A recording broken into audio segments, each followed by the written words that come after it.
The year was 2018, April 2018. The flight was scheduled to depart from New York LaGuardia Airport to Dallas Love Field. There were 144 passengers on board and 5 crew members. The flight was fully booked on that day. The aircraft that they were using on that day was a Boeing 737-700 that was equipped with CFM56-7B engines. In the previous 737-300, the engines had 44 fan blades, and in the new CFM engines, they have only 22 fan blades. Similarly, now newer aircrafts like the A320 aircraft are using LEAP engines which has lesser blades compared to the old CFM engines. The pilot in command was a 56-year-old former lieutenant commander. She used to be a Navy fighter pilot flying the A-7 and F-18 airplanes for the US Navy.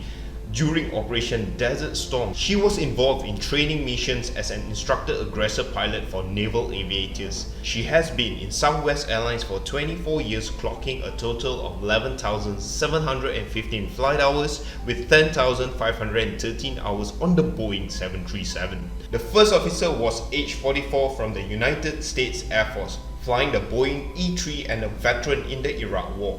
He has been in Southwest for 10 years, clocking 9,508 flight hours with 6,227 hours on the Boeing 737. The first officer was the pilot flying. The aircraft was at 32,000 feet and climbing, and there was a loud explosion.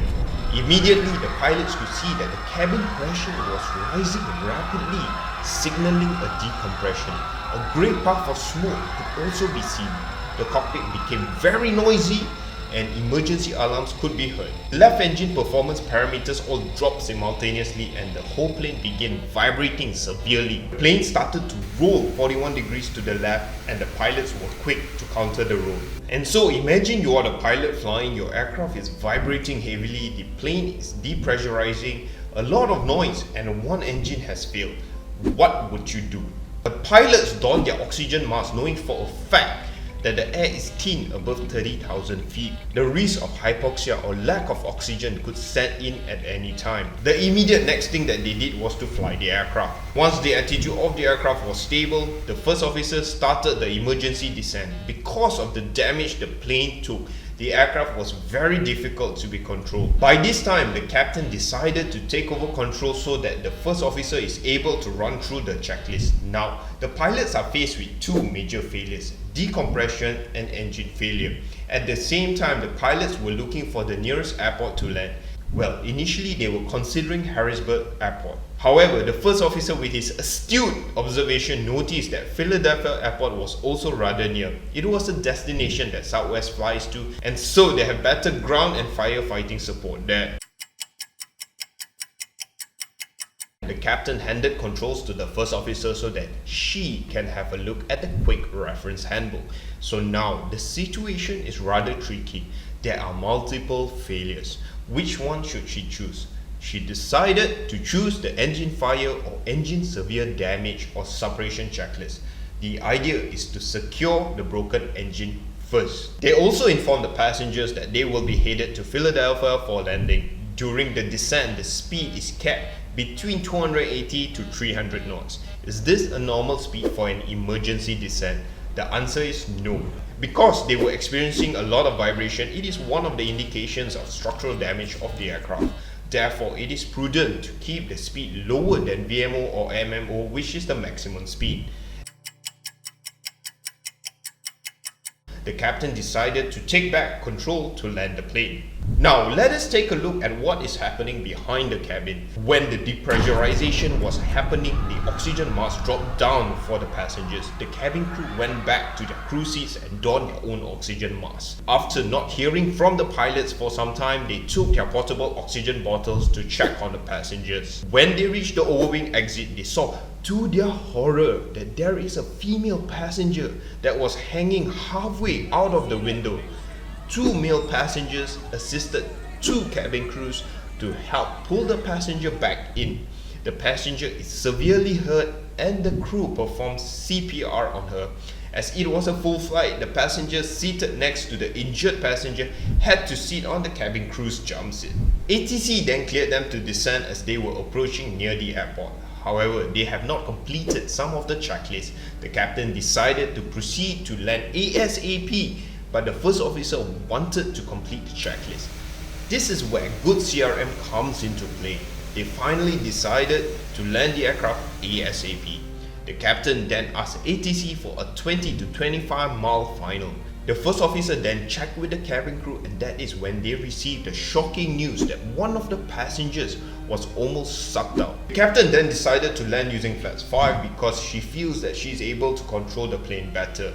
This will mean that the approach speed is around 180 knots. There was some resistance from the first officer as the normal landing has always been done with flaps 15. Finally, the landing was decided to be done with flaps 5.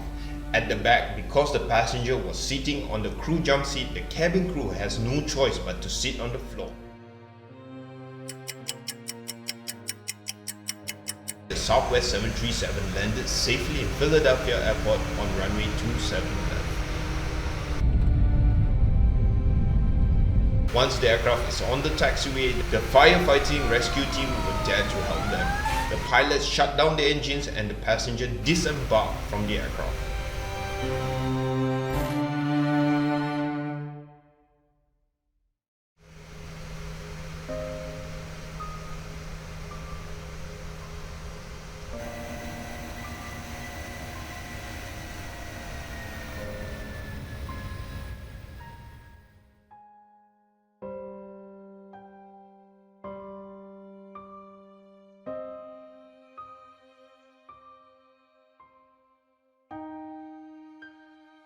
So what actually happened? It appears that one of the engine blades, number 13 fan blade to be exact, got separated from the root and then got projected out of the engine containment ring.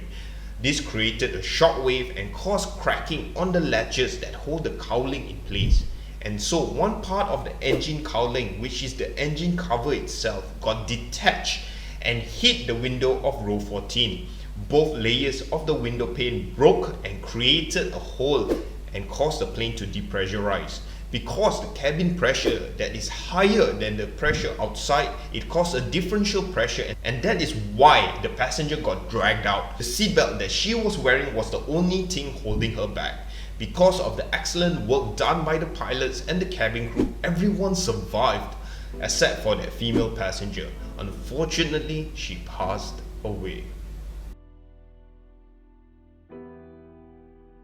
After the incident, the FAA issued an Airworthiness Directive AD to inspect each fan blade before it has 20,000 flight cycles or within 113 days.